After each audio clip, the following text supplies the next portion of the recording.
Kentucky Proud is helping to highlight the farmers right here in the state who have bred the best racehorses, grown the grains, the corn, and make the world's greatest bourbon, of course, and keep families fed here in Kentucky and all across the country. I'm joined by Chef Brie Gallagher from the Pie Queen and the Commissioner of Agriculture, Jonathan Schell, once again, to tell us a bit more about Kentucky Proud. Right? I love it when people come on the show and they so proudly say, this is Kentucky Proud, this is Kentucky Proud. So we're like putting it all on display today. I mean, for people that don't know, what is Kentucky Proud? Well, Kentucky Proud is agriculture's brand for Kentucky of our ag products all across the state, and we have a specific brand in Kentucky to where that you know when you have a Kentucky Proud product that it is supporting a Kentucky farmer, a Kentucky business, and you get that best fresh local ingredients as possible into your food.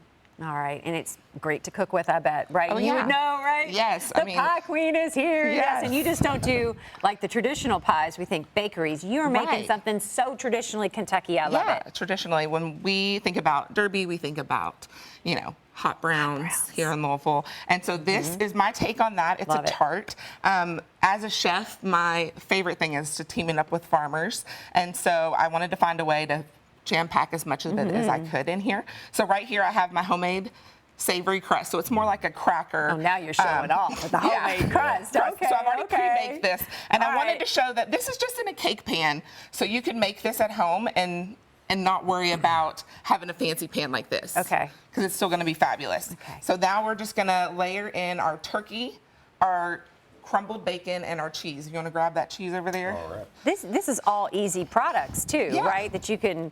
And where is the bacon from?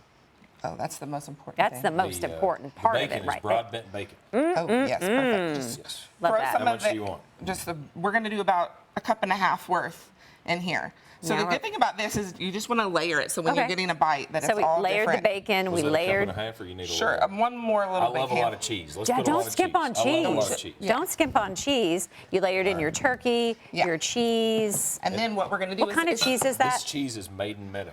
Maiden It's Meadow. mozzarella, it looks like. Is that Looks right? like a Or mozzarella cheddar. Okay, all right. Ooh, Yeah. that's I don't get that big shredded cheddar at home. I get Well, big you gotta Mine make, shredded never you gotta looks make that that good. yourself. I You got to make that yourself. So we're going to crack in 4 of our farm fresh eggs. I mean, and that really matters. best, And then we right? have half and half here from Cheney's Dairy Barn.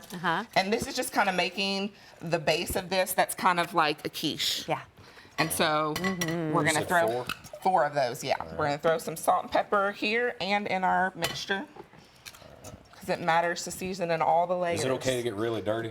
I mean, Really It's Yeah, not that's really cooking if cooking. you That's don't. cooking. All right. And Brie, don't you love when you like get to, because there's certain ingredients you'll use for certain Whisk that up. recipes. Okay, yeah. The, Did you the see- pride the farmers take in saying you're going to love this. Like Oh, they yeah, do. They definitely. get so into that. Now, It's so- Chef Brie, I don't know if you noticed this or not, but I cracked those eggs with one hand. One hand. It's just really impressive. I can't even do that. I Look just at get that. too nervous. I do, If I do I it, do I'm going to have to too. do it in a And different look, container. no shells. Get that No consistency. shells. So Very once you good. get those all whisked together, we're going to pour that in here, and I'm going to start slicing these tomatoes.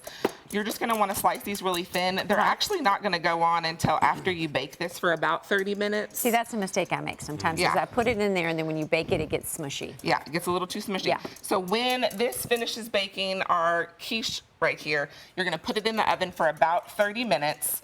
You're going to take it out, put your tomatoes. That way they've had a little bit of time. If you put them on a paper towel or something, it'll give them time to dry out a little That's a bit. great idea. And then we have the Parmesan on top. Is that a good consistency? Are Yeah, you that looks happy with great. it? All right. Yeah. That looks delicious. And so that's just going to just throw it in that other mixing cup over there. Yeah. Throw it in there.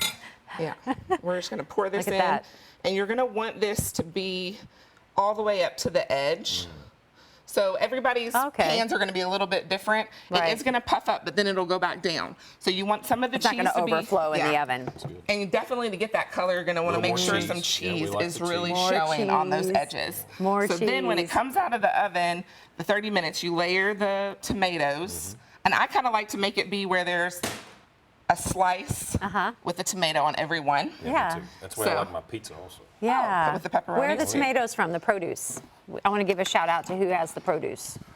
That's going to be whoever you can find at the farmer's market Oh, that's got, go you know, to- there's a lot that are doing hydroponic. There's just a possibility to get tomatoes a lot more around the year than we have before. Exactly. And I love that you'll have these farmers markets that they have the capacity now on their main streets or nearby to have that year-round farmers market. Yes. I love that. Yes. That's the best That is the ever. best. Because when you cook with it, can't you just taste the difference Oh, yeah. in the quality of the product? And Commissioner, what makes something Kentucky proud? Like what check marks does a farmer need to go to be certified Kentucky proud? So they would be at the Department of Agriculture. They come through our program, make sure that they can identify that it's locally grown, that they can certify that they're the ones that grew it, that they went through the process to do it, to ensure that it's not just something that's being brought in from somewhere else, that they actually had their hands on it and they produced it. All right, Commissioner Chef Bree, thank you so Oh, much. no problem. Beautiful. We're going to try this a little bit. You know, make sure you're picking up Kentucky Proud products, whether it's in your local store or supporting your farmers at your farmer markets. For more information, just visit kyproud.com.